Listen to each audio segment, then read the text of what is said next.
नमस्कार, स्वागत है आप सभी का देवभूमि समाचार में। मैं आपके साथ निकिता कश्यप। बुलेटिन की शुरुआत करते हैं। खबर देहरादून से है, जहां क्लाइमेट टाउन में आयोजित संगोष्ठी फॉरेस्टिंग द हिमालयाज में राज्यपाल लेफ्टिनेंट जनरल गुरमीत सिंह ने कहा कि हिमालय केवल भौगोलिक सीमा नहीं बल्कि एक जीवंत रणनीतिक प्रणाली है और उन्होंने मध्य सेक्टर को लेकर बदलती परिस्थितियों में सतत सतर्कता, पूर्व तैयारी और सैन्य, नागरिक प्रशासन व समाज के प्रभावी समन्वय की आवश्यकता पर बल दिया। जहां आपको बता दें कि राज्यपाल ने कहा कि आधुनिक सुरक्षा चुनौतियां हाइब्रिड वारफेयर, ग्रे जोन गतिविधियां और उपयोगी आधारभूत संरचना से जुड़ी हुई है, जिससे निपटने के लिए स्थानीय समुदाय की भागीदारी बेहद अहम है। उन्हें सीमावर्ती गांवों की सुरक्षा का महत्वपूर्ण घटक बताते हुए उन्होंने कहा कि वाइब्रेंट विलेज कार्यक्रम और चारधाम परियोजना का उल्लेख भी उनकी ओर से किया गया है, जहां तमाम विषयों पर उनकी ओर से चर्चा की गई।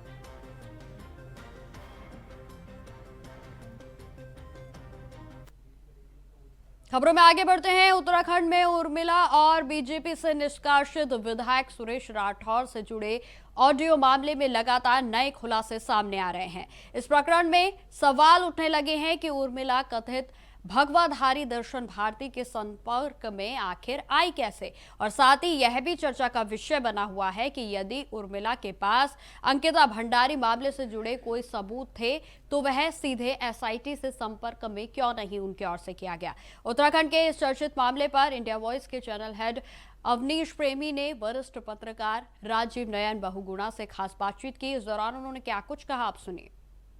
बीजेपी से निष्कासित पूर्व विधायक सुरेश राठौर और उर्मिला सनावर को लेकर आजकल माहौल बड़ा गर्म है और उत्तराखंड में भी एक तरह से कहा जाए कि जो हलचल है वो बहुत तेज है। मेरे साथ वरिष्ठ पत्रकार और साहित्यकार राजीव नयन बहुगुणा जी है, उनसे जानेंगे इस पूरे प्रकरण को आप कैसे देखते हैं। शुरुआत से आप पूरे नजर रखे हुए हैं इस पर। देखिए, वो जो लड़की है बेचारी, जिसकी हत्या हुई, तो वो तो हत्या तो हुई है, इसमें कोई दो राय नहीं है। लेकिन ये जो नया प्रकरण उछला है, ये अनावश्यक रूप से एक सनसनी फैलाने के लिए ये किया गया है। जिस महिला की तरफ से ये वो जारी किया गया, नया प्रकरण उठाया गया, उस महिला की स्थिति विश्वसनीय नहीं हो, संदिग्ध है।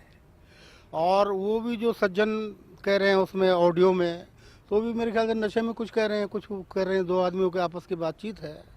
तो उसको उठा के पूरे प्रदेश को अशांत कर दिया, जबकि कायदे से होना ये चाहिए था कि उस पूरे प्रकरण की ईमानदारी से जांच हो, चाहे सीबीआई से हो चाहे कैसी हो, उसका तरीका तो यही है। लेकिन ये बीच में वो ऑडियो वीडियो सारा उछाल के ये प्रदेश के लिए मेरे ख्याल से ठीक नहीं हुआ है। और मैं फिर से ये कहना चाहूँगा कि जिस महिला ने ये मुद्दा उछाला है उसकी नीयत साफ नहीं है, उसके इरादे साफ नहीं है। कहीं ना कहीं उसके इरादों में कोई दुराग्रह है, कोई पूर्वाग्रह है। अब वो पहले कुछ और करे थे, अब वो बात से पलट रही है, और ये मुझे शुरू से लग रहा था कि वो बात से पलटेगी। उसने किसी और इरादे से ही वो सारा ऑडियो जारी किया है। बहुगुणा जी, अब नया इसमें प्रकरण आया है कि दर्शन भारती जो अपने आप को हिंदूवादी नेता बताते हैं, उनका कहना यह है कि उर्मिला ने उनसे संपर्क किया, बहुत डरी हुई थी। वो कल उसको लेकर भी यहाँ पर आए हैं और उनका सीधे तौर पर कहना है कि मोहरा बनाया गया है। अब दर्शन भारती जी का भी पृष्ठभूमि आप तो जानते ही हैं। अब वो दर्शन भारती के पास क्यों गए? दर्शन भारती पुलिस के डीजी हैं, क्यों डरी हुई है तो पुलिस के पास जाती, और जो दूसरे प्रतिनिधि हैं उनके पास जाती। वो दर्शन भारती क्या हैं? दर्शन भारती के पास क्यों गई? तो ये इस पूरे प्रकरण में संदेह को और ज़्यादा गहराता है कि जहाँ वो गई है तो उनकी तो कोई ऐसी हैसियत है नहीं, न तो राजनीतिक है और न कोई आधिकारिक उनकी हैसियत है। नहीं, आपको लगता है कहीं ना कहीं इसमें राजनीति भी बहुत ज्यादा हावी हो रही है, या सरकार को अस्थिर करने की कोशिश, बीजेपी के कई बड़े नेताओं के नाम आने, अब उसको सिद्ध भी करना पड़ेगा? बिल्कुल ऐसा हो रहा है। और भले अब कांग्रेस को ये मुद्दा मिल गया है, विपक्ष को ये मुद्दा मिल गया, लेकिन जो मुझे लगता है कि ये बीजेपी के ही कुछ भीतर के नेताओं का भी इसमें हाथ हो सकता है कि जो ये बाट जोते रहते हैं कि कब बिल्ली के भाग से छीका टूटे, उनके लॉटरी खुल जाए।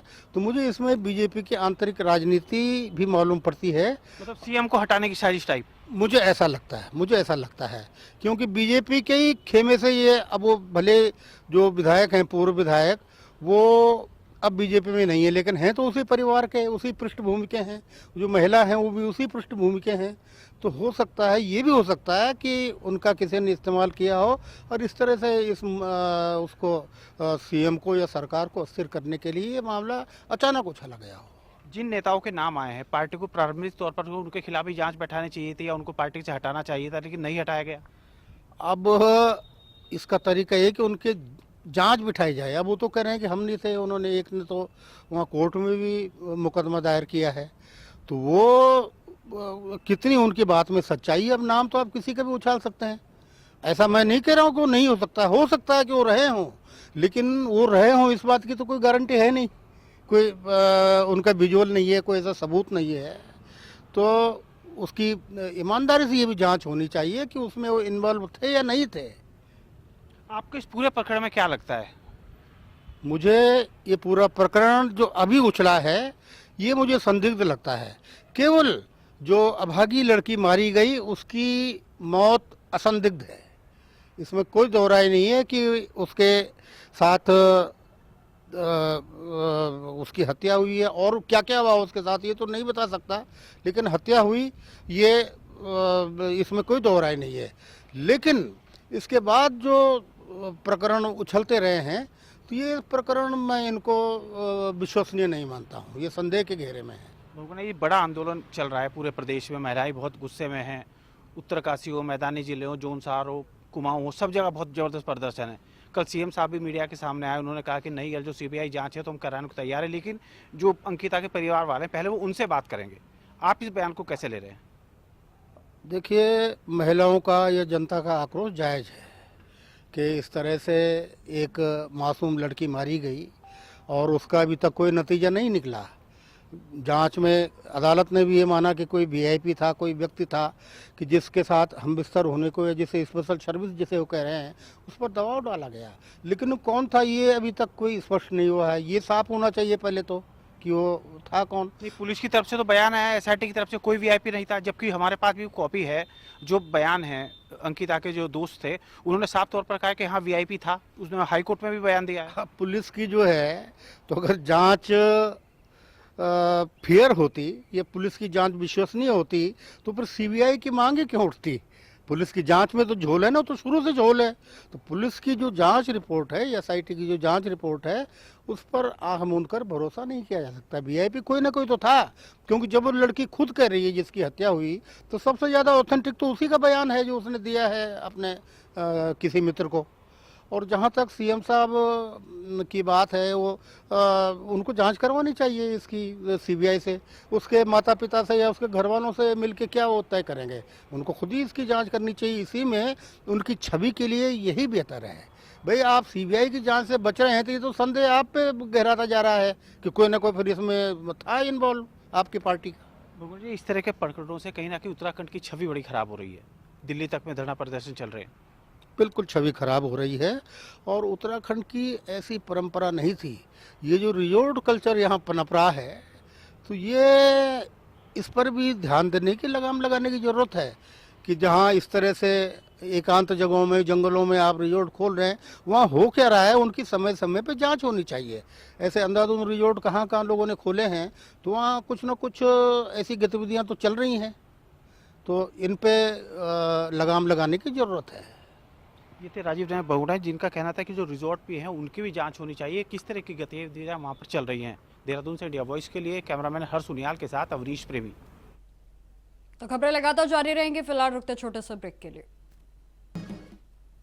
तो ब्रेक के बाद एक बार फिर से स्वागत है आप सभी का। बढ़ते हैं खबरों की ओर। उत्तराखंड के बहुचर्चित अंकिता भंडारी हत्याकांड में अहम भूमिका में आई उर्मिला देहरादून पहुंच चुकी हैं, लेकिन इसके बावजूद उत्तराखंड की पुलिस अब तक उनसे संपर्क में नहीं आई। आपको बता दें कि यह स्थिति पुलिस के लिए बड़ी विडंबना मानी जा रही है, जहां उत्तराखंड पुलिस के प्रवक्ता एसके मीना ने इस पर जानकारी दी है कि उर्मिला सनावर से संपर्क का प्रयास जो है लगातार किया जा रहा है और जिसका अर्थ है कि अभी उसकी तलाश की जा रही है। तो वहीं दूसरे बयानों में आईजी एसके मीणा ने यह भी कहा कि पुलिस के संपर्क में आते ही उर्मिला के खिलाफ कानूनी प्रक्रिया अपनाई जाएगी। उन्होंने यह भी जानकारी दी है कि उर्मिला पर 4 मुकदमे दर्ज हैं और पुलिस लगातार उसे संपर्क करने की कोशिश कर रही है। गौरतलब है कि उत्तराखंड पुलिस ने बीते दिनों कोर्ट से उर्मिला के खिलाफ नॉन बेलेबल वारंट भी जारी किया था और दावा किया जा रहा था कि उसकी तलाश भी जारी है। इसके बावजूद मंगलवार को उर्मिला देहरादून में खुलेआम घूमती हुई नजर आई और जिससे कि पुलिस की कार्यप्रणाली पर एक बार फिर से सवाल खड़े हो गए हैं। अब मामले को लेकर कानून व्यवस्था और जांच की गंभीरता पर भी चर्चाएं तेज हो गई हैं।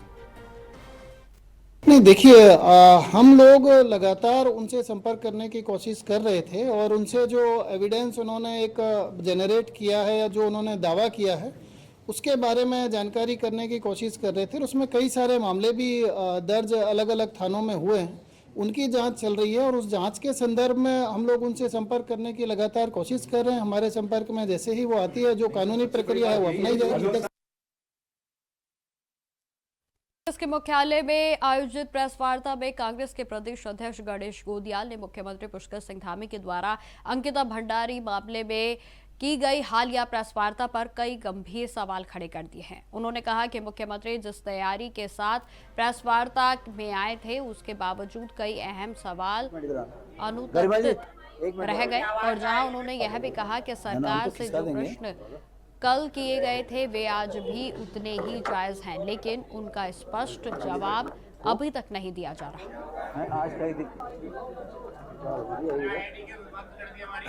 अंकिता भंडारी हत्याकांड में एक पत्रकार साथी के जवाब में, पत्रकार साथी के प्रश्न के जवाब में जो मुख्यमंत्री जी ने जवाब दिया, मुझे लगता है कि मुख्यमंत्री जी काफ़ी असहज हैं।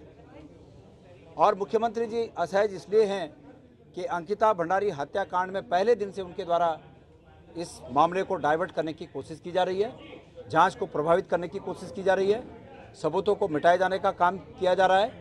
इसलिए उनका जो प्रश्न देने का, जो उत्तर देने का जो तरीका था वो बिल्कुल ही असहज था। मैंने कई बार लोक सेवकों के माध्यम से सरकार के स्पष्टीकरण से असंतुष्ट होकर उन्हीं संबंधित लोक सेवकों को, जिसमें पुलिस के डीजीपी लॉ एंड ऑर्डर हैं, एडीजी लॉ एंड ऑर्डर क्या होते हैं, एडीजी लॉ एंड ऑर्डर हैं, मैंने उन्हें एक प्रश्नावली सौंपी थी जिसका उत्तर आज तक नहीं मिला। हमने ये कहा था कि सबसे पहली बात कि क्या एसआईटी ने इस बात की जांच की कि मुख्यमंत्री जी ने उस कमरे को तोड़ने के आदेश दिए थे, तो एसआईटी ने क्या उनसे पूछताछ की है? आज तक इसका जवाब नहीं मिला। और पूरे इस मर्डर मिस्ट्री की जो गुत्थी है वो उस कमरे के इर्द गिर्द घूमती है। जब तक उस कमरे को तोड़ने के ऑर्डर देने वाले के मंसूबे पता न चलें तब तक ये मर्डर मिस्ट्री सुलझ। तो अंकिता भंडारी को न्याय दिलाने की मांग को लेकर रुड़की की सड़कों पर भी सियासी आक्रोश साफ तौर पर नजर आ रहा है। आपको बता दें कि कांग्रेस पार्टी ने कलियर और रुड़की विधानसभा क्षेत्र में न्याय यात्रा निकालकर बीजेपी सरकार पर सीधा हमला बोला है और जहां गढ़वाल सभा से शुरू हुई यह न्याय यात्रा आजाद नगर चौक होते हुए बीएसएम तिराहे पर पहुंची और जहां आपको बता दें कि इस दौरान हाथों में पोस्टर, बैनर और नारे लेकर लगाते हुए कांग्रेस के कार्यकर्ताओं ने सरकार के खिलाफ जमकर प्रदर्शन किया। तो वहीं अंकिता को न्याय दो और वीआईपी का नाम उजागर करो जैसे नारे जो है पूरे इलाके में गूंजते हुए नजर आए। जानकारी देते चले कि न्याय यात्रा में शामिल उत्तराखंड के पूर्व मुख्यमंत्री हरीश रावत ने कहा कि एक और पूरा उत्तराखंड अंकिता के लिए न्याय की मांग कर रहा है और जबकि दूसरी ओर सरकार आरोपियों को बचाने के लिए कवच बनकर खड़ी है।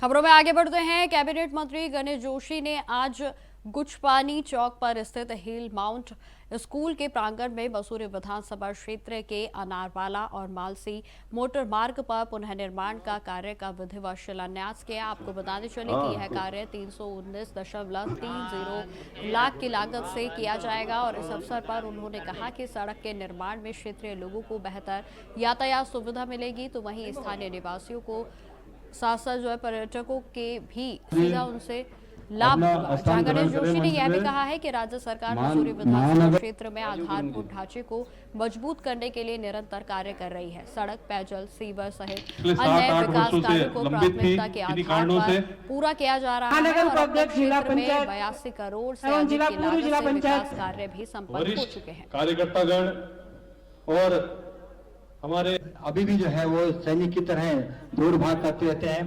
जोड़ी कैप्टन सुखदेव गुरु जी एवं मां भद्रकाली के प्रांगण अनारवाला मालसी मार्ग के शिलान्यास के शुभ अवसर पर भद्रकाली के चरणों में प्रणाम करता हूं कि उन्हीं के आशीर्वाद से, आपके सहयोग से ये आपका भाई लगातार, हालांकि मैं 4 बार एमएलए हूं, लेकिन इस क्षेत्र से तीसरी बार हूं। पहले मैं राजपुर से था। आपने मुझे सेवा करने का मौका दिया, मैं आपको प्रणाम करता हूं। तो फिलहाल मेरे साथ इस बुलेटिन में इतना ही। देश दुनिया की तमाम खबरों की जानकारी के लिए बने रहें हमारे साथ। नमस्कार।